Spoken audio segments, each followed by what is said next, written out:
अस्सलाम वालेकुम नाजरीन, मैं Asad Abbas Bhatt advocate high court आपकी खिदमत में हाजिर हूँ। नाजरीन, कुछ कानूनी खबरें हैं और कुछ जो है वो सियासत से मुतल्लिक़ा है। 3 खबरें जो हैं वो चेयरमैन पीटीआई इमरान खान के मुतल्लिक़ हैं और 2 खबरें जो हैं वो ऑनरेबल सुप्रीम कोर्ट में जो समाअत हुई हैं और कुछ पिटीशन फाइल हुई हैं उनसे मुतल्लिक़ हैं। उन पे बात करेंगे और उसके अंदर अपना जो है वो तजिया भी आप लोगों के सामने रखूँगा कि किस तरह से मामला चल रहे हैं। नाज़रीन, एक तो खबर यह है कि मुबैना गैर शरई निकाह जो था चेयरमैन पीटीआई से जवाब तलब कर लिया गया है। अब ये जो है वो district and session court Islamabad ने मुबैना गैर शरई निकाह केस में चेयरमैन पीटीआई को नोटिस जारी करके जवाब तलब कर लिया।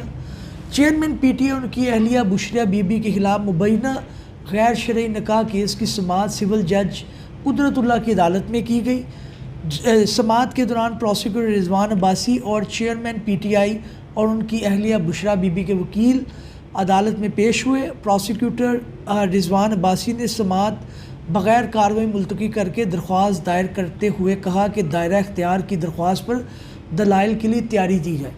नाज़रीन, इसके अंदर बेसिकली जो जैली निकाह नामा है या गलत गैर शरई निकाह जिसको ये कह रहे हैं, इसका बैकग्राउंड आपको पता है कि जो बुशरा बीबी और इमरान खान का निकाह है उसमें कहा जा रहा है कि वो गैर शरई निकाह था, उनकी इद्दत पूरी नहीं हुई थी, उनकी पहले जो डिवोर्स हुई थी उसके मुतल्लिक उनसे मामलात हैं और एक उसके ऊपर जो है वो जवाब तलबी जो हो गई है। इसके अंदर जो केस चल रहा है ये उसके अंदर 2 दरख्वास्तें बुनियादी तौर पर इस केस के अंदर थी। एक तो ये थी कि जनाब एक 249 ए की एप्लीकेशन होती है कि जनाब इसको जो है वो बरी कर दिया जाए, पर्चे को ख़ारिज कर दिया जाए, और दूसरा जो है वो बुशरा बीबी के जो है अदम हाज़िरी की दरख्वास्त थी जिसे आप एग्जम्पशन मांगते हैं। अगर कोई मुल्ज़िम अदालत में पेश ना हो सके तो उसकी एग्जम्पशन के लिए एक दरख्वास्त फ़ाइल की जाती है। तो ये 2 दरख्वास्तें जो हैं वो इस कोर्ट में फ़ाइल की गई थी। उसके ऊपर जो वकीले प्रोसिक्यूशन है या जो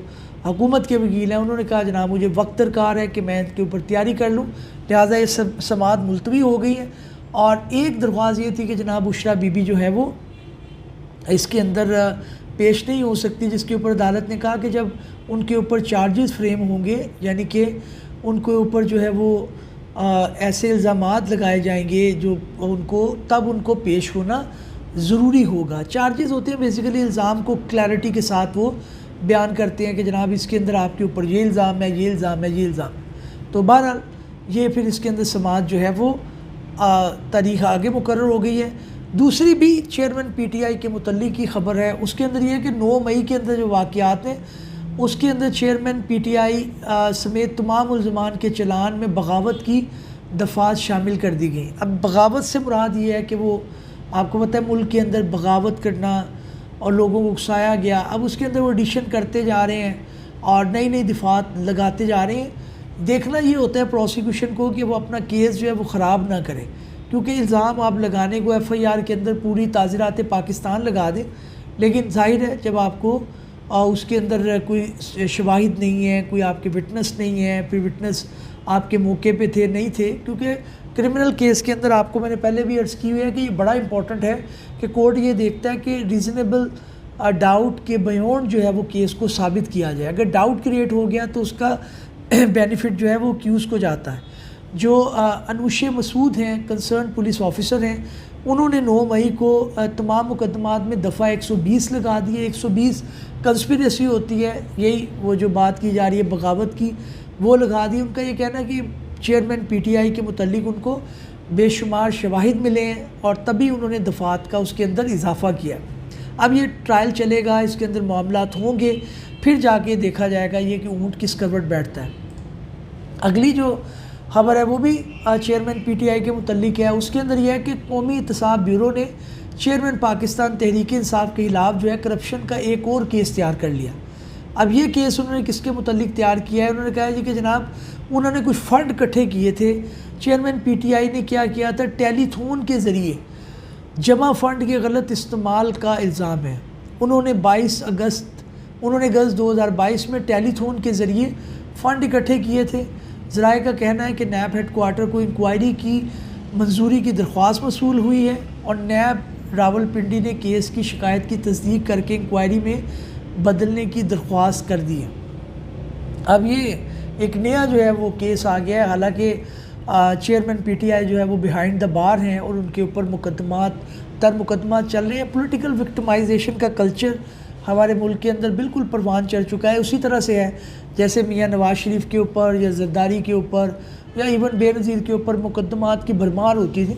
تو یہ ایک بڑا امپورٹنٹ ہے کہ سمجھنا کہ مقدمات تھوڑے ہوں لیکن وہ سچائی پہ مبنی ہوں، جس کے اندر وہ کل کو ثابت بھی کیا جا سکے۔ بہرحال پروسیکیوشن اس معاملے کو سمجھتی ہوگی کہ ان کے پاس کیا شواہد ہیں۔ لٹکانے سے تو ظاہر ہے ایک بندہ اگر کوئی کسی نے کچھ کیا بھی ہے تو پھر وہ مزید مظلوم بن جاتا ہے، تو اس کے اندر کچھ چیز اس طرح سے بچتی نہیں ہے۔